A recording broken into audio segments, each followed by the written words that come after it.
Hello students, आज हम पढ़ेंगे चट्टान यानी कि रॉक्स। ये फिज़िकल ज्योग्राफी का टॉपिक है जो कि बीए पार्ट फर्स्ट में हम पढ़ रहे हैं। इसमें आज हम देखेंगे कि चट्टान किसे कहते हैं और साथ ही चट्टान कितने प्रकार की होती है, इसका अध्ययन हम करेंगे। अगर हम चट्टान की बात करें कि चट्टान क्या होती है, तो उसको हम ऐसे डिफाइन कर सकते हैं कि पृथ्वी की जो सतह होती है उसका ऊपरी कठोर भाग होता है, उसको हम क्या कहेंगे? चट्टान कहेंगे या शेल कहेंगे। तो इन चट्टानों के 3 प्रकार होते हैं मूल रूप से: आग्नेय चट्टान, अवसादी चट्टान और रूपांतरित चट्टानें। ये तीनों चट्टानें एक दूसरे से बहुत अधिक अंतर संबंधित है। उसका कारण ये है कि जो आग्नेय चट्टान है वो एक पैतृक चट्टान है, यानी कि प्राथमिक चट्टान है, और इसमें परिवर्तन के कारण, चाहे वह ताप दाब में परिवर्तन हो, चाहे वो किसी भी भौतिक अपक्ष है, रासायनिक अपक्ष के कारण परिवर्तन हो, तो उससे भी एक और उसके स्वरूप में परिवर्तन होकर एक नई चट्टान बनती है, तो उससे कहेंगे रूपांतरित चट्टान। तो मूल रूप से बात यह है कि जो आग्नेय चट्टान है वह पैतृक चट्टान है, और इसमें परिवर्तन के फलस्वरूप 2 चट्टानें जो बनती हैं उनमें अवसादी और रूपांतरित चट्टानें हैं। चलिए हम इसको देखते हैं एक एक करके। आग्नेय चट्टान की अगर हम बात करें, तो जो पृथ्वी का सतह जो कठोर भाग है उनमें जो आग्नेय शेल है, यह सबसे कठोर और मजबूत चट्टानें मानी जाती है। आग्नेय चट्टानें, इनको हम इंग्लिश में इग्नियस रॉक भी कहते हैं। और आग्नेय चट्टान की कुछ विशेषताएं हैं जो इसको अपने आप में एक्सप्लेन करती है।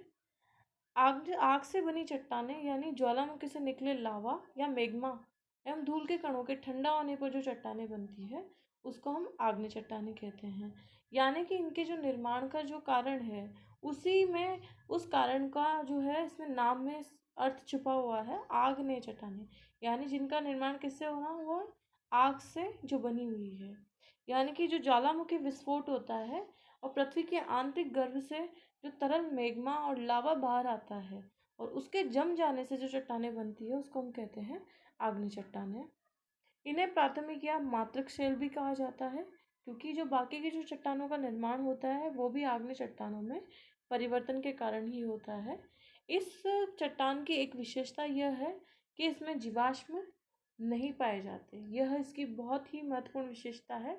अक्सर आपसे जब एग्जाम में प्रश्न पूछा जाता है, तो चट्टानों पर अगर कोई प्रश्न बनता है तो उसमें मूल प्रश्न ये होता है कि या तो आप आग्नेय चट्टानों की विशेषताएं बताइए, या तो किसी भी चट्टान की विशेषता आपसे पूछ ली जाएगी, या एक साथ सभी चट्टानों के प्रकार के साथ इनकी मूल विशेषताओं का वर्णन करने के लिए आपको कहा जाएगा। तो आपको इसमें इनकी विशेषताएं ध्यान रखना बहुत ज़रूरी है। अगर इसमें बात करें, आग्नेय चट्टानों में लोहा, निकेल, सोना, तांबा और जस्ता ये प्रमुख खनिज इसमें पाए जाते हैं, और आर्थिक रूप से संपन्न चट्टानें हैं, क्योंकि जितने भी मेटलिक जो मिनरल्स हैं यानी कि धात्विक खनिज है वो हमें किस में मिलेंगे, मुझसे आग्नेय चट्टानों में ही पाए जाएंगे। इसलिए इनकी इकोनॉमिक जो वैल्यू है, इनका आर्थिक जो मूल्य है वह भी बहुत अधिक है। जैसा कि मैंने आपको बताया है, लोहा, निकेल, सोना, तांबा और जस्ता ये सभी महत्वपूर्ण खनिज किसमें पाए जाते हैं, आग्नेय चट्टानों में पाए जाते हैं। आग्नेय चट्टानों के जो उदाहरण हैं उनमें ग्रेनाइट चट्टानें हैं, बेसाल्ट है, पेग्माटाइट है, बिटुमिनस, ये आग्नेय चट्टान उदाहरण है। दोबारा इसको एक्सप्लेन कर देते हैं। ग्रेनाइट, बेसाल्ट, पेग्मेटाइट और बिटुमिनस यह आग्नेय चट्टानों के प्रमुख उदाहरण हैं। अब यहाँ पर यह जो डायग्राम है यह आग्नेय चट्टानों का और दूसरी चट्टानों से निर्माण के चक्र को एक्सप्लेन करता है कि किस प्रकार मूल चट्टानें यानी प्राथमिक चट्टानें होती है, आग्नेय चट्टानें, और इनमें उत्थान, अपक्षय, अपर्दन यानी कि इनमें कटाव का कारण और अपर्दन के कारण, दफन के कारण और फिर इनमें ताप दाब में परिवर्तन के कारण नई चट्टानों का निर्माण होता है, तो सारी चट्टानें हैं। और इन्हीं में अगर किसी कारण से ताप दाब में परिवर्तन के कारण एक नई चट्टान बन के सामने आती है, यानी कि उनकी काया में परिवर्तन हो जाता है, उनके रूप में परिवर्तन हो जाता है, तो उससे जो चट्टान बनेगी उसको हम कहेंगे रूपांतरित चट्टान। तो ये दोनों और ये चट्टान भी आपस में एक दूसरे से अंतर संबंधित है। आग्नेय चट्टानों का अपर्दन होगा, कटाव जमाव होगा, और आग्नेय चट्टानों के मूल कटाव अपर्दन के कारण जब उनसे कटा हुआ पदार्थ या अपरदित पदार्थ कहीं और जाकर निक्षेप हो जाता है, उसका जमा हो जाता है परत दर परत, तो उससे बनेगी अवसादी चट्टानें। इनको हम आगे देखते हैं। यहाँ ये डायग्राम भी इसको बहुत अच्छे से एक्सप्लेन करता है कि किस प्रकार आग्नेय चट्टानों से रूपांतरित चट्टानें बनती है और इन्हीं से ही अवसादी चट्टानें निर्मित होती है। दूसरी चट्टानें हैं अवसादी चट्टानें, इनको हम सेडिमेंट्री रॉक्स भी कहते हैं। उसका कारण यह है कि अवसादी चट्टानों में हमें परत दर परत जमाव देखने को मिलेगा, इसलिए इसको हम सेडिमेंट्री रॉक भी कहते हैं। और इनका निर्माण भी किससे होता है? आग्नेय चट्टानों से ही होता है। आग्नेय चट्टानें हवा व पानी की वजह से दूर जाकर जमने लगती है, यानी कि किसी कारण से या तो पवन के द्वारा या जल के द्वारा इनका अपरदन होगा और अपर्दित जो भाग होगा कहीं और जाकर निक्षेपित होने लग जाएगा और उससे जो चट्टानें निर्मित होगी उसको हम कहेंगे अवसादी चट्टानें। इनको हम परतदार चट्टानें भी कहते हैं क्योंकि इनमें परतें पाई जाती है। आग्नेय चट्टानें की परत जो होती है इनमें जमने से अवसादी चट्टानें बनती है और इन्हें परतदार चट्टानें भी कहा जाता है। और दूसरी जो महत्वपूर्ण विशेषता वो है कि इन चट्टानों में क्या पाए जाते हैं? जीवाश्म पाए जाते हैं। ये आप लोग विशेष तौर पर ध्यान रखें कि आग्नेय चट्टानों में कभी भी जीवाश्म नहीं पाए जाएंगे, जबकि अवसादी चट्टानों में जीवाश्म पाए जाएंगे। तो जीवाश्म जो है वो अवसादी चट्टानों की विशेषता है। इसीलिए खनिज तेल, शेल, गैस आदि यहाँ किसमें पाई जाती है? आग्नेय चट्टानों में पाई जाती है। और जो जीवाश्म भी हमें मिलेंगे, फॉसिल फ्यूल्स हो या फिर जितने भी लकड़ी के जीवाश्म हैं, सब हमें किस में मिलेंगे? अवसादी चट्टानों में मिलेंगे। अवसादी चट्टानों के कुछ उदाहरण हैं जिनमें बलुआ पत्थर, चूना पत्थर, कोयला, डोलोमाइट, सेल चट्टान, सपिट और लिग्नाइट, ये सब अवसादी चट्टानों के उदाहरण हैं। यानी चूना पत्थर यानी मार्बल भी एक तरीके की अवसादी चट्टान है। तो ये आप ध्यान रखें। और कोई अवसादी चट्टान का ही रूप है, क्योंकि कोयले का जो निर्माण होता है वह पेड़ पौधों के जीवाश्म के धरती के अंदर या भूमि के अंदर जम जाने की वजह से होता है। क्योंकि जैसे ही इनका दबाव जमीन के अंदर होता है तो ताप और दाब के परिवर्तन के कारण ये कोयले में तब्दील हो जाते हैं, तो वो अवसादी चट्टानों के रूप में ही मौजूद होते हैं। तीसरी चट्टान है कायांतित चट्टान। इसको हम मेटामॉर्फिक रॉक भी कहते हैं। इसका कारण यह है क्योंकि ये समय दर समय अपने स्वरूप में परिवर्तन करती है, इसलिए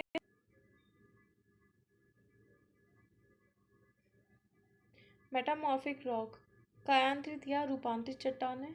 इन चट्टानों का निर्माण आग्नेय जो चट्टानें होती है यानी पैतृक चट्टानों में तापमान के कारण, दबाव के कारण और कई सारी रासायनिक क्रियाओं के परिवर्तन के कारण जब आग्नेय चट्टानें अपना स्वरूप बदल लेती है, उनका अपरदन होकर कहीं और जगह परत दर परत जमा हो जाता है, तो उसको हम जो चट्टानें निर्मित होगी उनको हम क्या कहेंगे? अवसादी चट्टानें कहेंगे। और इन अवसादी चट्टानों में और आग्नेय चट्टानों में दोनों में यदि परिवर्तन हो जाता है तापमान और दबाव के कारण या किसी भी रासायनिक क्रिया के कारण, तो उससे जो चट्टानें निर्मित होगी उसको हम कहेंगे कायांतित या रूपांतरित चट्टानें। यानी कि आग्नेय और अवसादी में रूप परिवर्तन के कारण जो नई चट्टान का निर्माण होगा वह कहलाएगी कायांतित चट्टान। यह भी दो प्रकार की होती है। पहली तो है आग्नेय से कायांतित चट्टानें, यानी आग्नेय चट्टानों में परिवर्तन होने की वजह से जो निर्मित चट्टानें हैं कायांतित, वो कहलाएंगी आग्नेय कायांतित चट्टानें। और दूसरा जो प्रकार है उसमें है अवसादी चट्टानों में परिवर्तन होने के कारण जो चट्टानें निर्मित होती है उसको कहेंगे हम अवसादी से कायांतित चट्टानें। आग्नेय से परिवर्तन से फलस्वरूप निर्मित चट्टानों में ग्रेनाइट, ग्रेनाइट से परिवर्तन होकर नीस में परिवर्तन हो जाता है, तो नीस क्या है? कायांतित चट्टान है। बेसाल्ट में परिवर्तन के कारण बेसाल्ट जो चट्टानें हैं वो भी आग्नेय चट्टानों के, बेसाल्ट चट्टानों में जब परिवर्तन हो जाता है तापमान और दबाव के कारण, तो उससे एक नई चट्टान निर्मित होती है, उसको कहते हैं सिस्ट। यह भी एक प्रकार की कायांतित चट्टानें हैं। यानी कि आग्नेय कायांतित चट्टानों के दो उदाहरणों में मूल रूप से नीस और सिस्ट चट्टानें प्रमुख है। और अवसादी कायांतित चट्टानों में बलुआ पत्थर में परिवर्तन से जो चट्टान निर्मित होती है वो कहलाती है क्वार्टजाइट। तो क्वार्टजाइट एक तरह की कायांतित चट्टान है। और चूना पत्थर में परिवर्तन से संगमरमर का निर्माण होता है, तो वो भी एक प्रकार की कायांतित चट्टान है। तो ये विशेष तौर पर आप ध्यान रखें। अगली चट्टानें हैं जिनमें अवसादी से कायांतित चट्टानों में निर्मित होने वाली चट्टानों में प्रमुख चट्टानें हैं ग्रेनाइट से नीस, बेसाल्ट से सिस्ट, बलुआ पत्थर से क्वार्टजाइट, चूना पत्थर से संगमरमर। आप इनके उदाहरण विशेष तौर पर ध्यान रखें। यह अधिकतर कम्पिटिटिव एग्जाम में मिलान के लिए पूछ लिया जाता है। तीसरी चट्टानों में जो है एक अलग प्रकार और बताया गया है, जिसमें हमने ये जितनी भी अभी तक चट्टानें पढ़ी हैं, यह है बाह्य चट्टानें। हमने अभी देखा कि बाह्य आग्नेय चट्टानें कितने प्रकार की, जिनमें बेसाल्ट और ग्रेनाइट इसका उदाहरण है। परंतु एग्जाम में एक इम्पॉर्टेंट क्वेश्चन बनकर आंतरिक आग्नेय चट्टानों पर भी आता है, जिनमें है, यानी आंतरिक आग्नेय चट्टानों से मतलब ये है, यदि कोई ज्वालामुखी उद्गार होता है तो उद्गार से पूर्व आंतरिक भाग में, यानी पृथ्वी के आंतरिक भाग में भी जो मैग्मा है वह धरातल के नीचे परत दर परत या फिर उनकी दरार में जाकर विभिन्न रूपों में जमा हो जाता है, और इन अलग अलग रूपों के जमाव को ही हम कहेंगे आंतरिक आग्नेय चट्टानें। और इनके जमाव के अनुरूप ही इनके अलग अलग नाम रखे गए हैं, जिनमें बेथोलिथ, लेपोलिथ, सिल, डाइक, ज्वालामुखी में लेकोलिथ और लेपोलिथ है। तो ये भी याद रखने वाले महत्वपूर्ण तथ्य हैं। अगर बेथोलिथ की हम बात करें तो पृथ्वी के आंतरिक भाग में, यानी कि उसके गर्भ में, पृथ्वी के आंतरिक गर्भ में जब तरल मैग्मा बहुत विशाल भंडार और पहाड़ के रूप में जमा हो जाता है तो उसको हम कहेंगे बेथोलिथ। और लेपोलिथ से मतलब है जब पृथ्वी की क्षैतिज दरारों में चम्मच की भांति, यानी गर्त की भांति लावे का जमा होता है तो उसको हम कहेंगे लेपोलिथ। और यदि पृथ्वी के आंतरिक भाग में लंबवत रूप में दरार में मैग्मा का जमा हो जाता है तो उसको हम कहेंगे डाइक, और क्षैतिज रूप में जमाव को हम कहेंगे सील। और एक गुंबदनुमा पठार के रूप में अगर मैग्मा का जमा होता है आंतरिक भाग में तो उसको कहेंगे हम लेकोलिथ। तो ये थी चट्टानों के प्रकार। अब अगली जो कक्षा है उसमें हम पढ़ेंगे कि चट्टानों का क्या महत्व है, साथ ही अपरदन अपक्षय की क्रियाओं के बारे में भी हम अध्ययन करेंगे। Thank you.